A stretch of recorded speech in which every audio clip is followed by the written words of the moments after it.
Well, this week we have some contenders for Worst of the Worst Women of the Week. I think we're going to let our viewers decide who wins the Worst of the Worst Women of the Week award. This week we have 4 contenders. We've got Roseanne Barr, we've got the Women of the View, we've got Kristi Noem, and we've got Ginni Thomas. So let's start out with Roseanne Barr. She's been in crazy land for a while now. And, not making fun of mental health issues because I am a mental health issue person.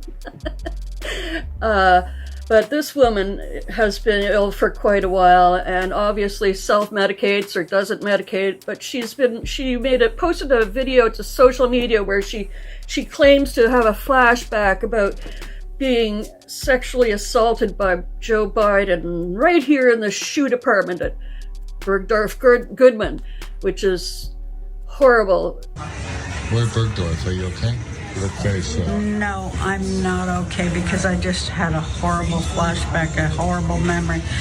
Right now, I realize that 26 years ago, Joe Biden raped me right here in that dressing room in the shoe department where I went in to change my shoes. Oh my God. He raped me in here.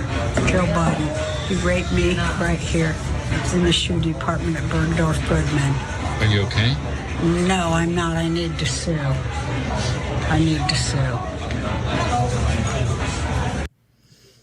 Disgusting. Making fun of E. Jean Carroll, who was sexually assaulted by Donald Trump. A jury did find him liable and agreed that Trump sexually abused him and ordered him to pay damages to her. A large amount of damages, plus more damages for defamation of her. So I think Roseanne might be cruising for a sue-in. Next we have Kristi Noem, Trump VP candidate, admitted to the killing of her dog Cricket. Looked and we relied in South Dakota on the fact that I'm pro-life and She admitted she once shot a puppy that she hated, called untrainable and less than worthless. She said after attempts to control Cricket with an electronic collar, the animal later attacked a group of chickens and killed them. Lady, you have options. Adoption or anything. Oh, she put it down in her book to illustrate how to do things in life, both personally and politically, which are difficult and messy and ugly. So she decided to talk about shooting her puppy. And she also talked about shooting a goat because he was nasty and mean. That's an audition for VP for you-know-who. What the fuck? Next contender, the Women of the View. We're discussing, do we need men? And this is in Whoopi Goldberg's absence. I gotta say, she wasn't there, but the rest of the hosts really were eager to bash men, saying they're useless. Navarro didn't even hesitate, but then she quickly clarified that she wants to differentiate between gay and straight men because I think we'd die without gay men. Oh. So there's this clip going viral online of a dozen women being asked the following question. Do we need men? Most answered very quickly, no. And only one said she thought women needed a man in their lives, only one. But when men were asked a similar question, do we need women, most of them said yes.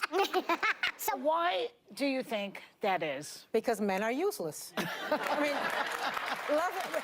And by the way, I want to differentiate between straight men and gay men because I think I would die without gay men. Joy Behar said she can only stay married to men if women have women can only stay married to men if women have a lot of girlfriends because they're more collaborative in nature and women have much closer friendship relationships than men do.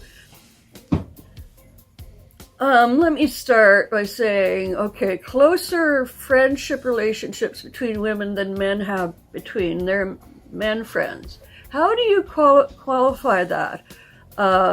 women talk more, we gossip more, we go into like intimate discussions more about feelings, emotions, whatever it is that women talk about, or you allege that we talk about, that men don't talk about as much as we do. But you say that we have closer friendships, but how do you qualify a men's friendship? How do you say that their form of bonding is not as close or strong or as collaborative as women's?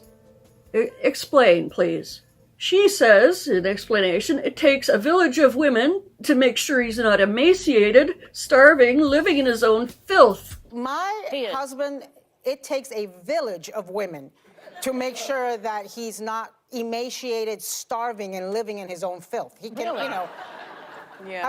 Once again, I take exception. I've known a lot of men in my life and lived with several of them individually or collectively, and none of them were starving or emaciated or living in their own filth.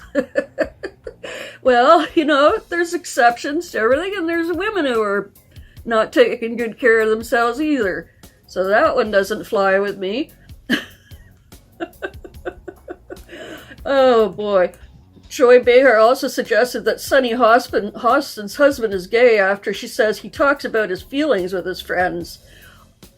Wait a minute, do you want them to talk about their feelings, or don't you?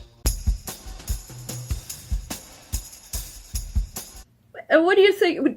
So you want to live, you can only stay married if you can have a bunch of girlfriends, and then you have the kids with the man, and you have a comfortable home and all your girlfriends, and they can just fuck the F off? What?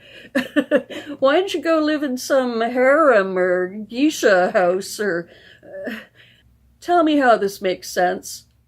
Okay, our final contender is Ginni Thomas, wife of Clarence Thomas, who has been implicated now in these Arizona fake electors after the Arizona Attorney General Chris Mayers announced indictments for 11 fake electors from Arizona, along with 7 other defendants, including former Trump Chief of Staff Mark Meadows and lawyer Giuliani, who were allegedly part of the alternate elector scheme to overturn the 2020 election.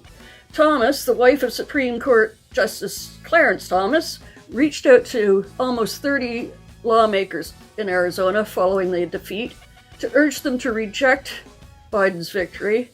The number is now raised to 29 that were contacted in Arizona. She used the platform Free Routes, which allows users to send pre-written emails to multiple officials at once, to contact 20 members of the Arizona House and 7 state senators, in addition to the 2 state House members. These emails encourage the recipients to stand strong in the face of political and media pressure, arguing they have the power to choose Arizona's electors. But the voters have the power to choose the state's elect by casting their ballot, not the state legislature. And, of course, the big conflict is her husband, Clarence, who's taken part in rulings that are related to these election cases, and he has rejected the suggestion of a conflict of interest. His wife's careers and his are entirely separate. Okay, so cast your votes. Will it be Roseanne Barr, fake memory of sexual abuse by Joe Biden, Kristi Noem, puppy and goat killer, the women of The View collectively as one, trashing men, or Ginni Thomas trying to kill democracy?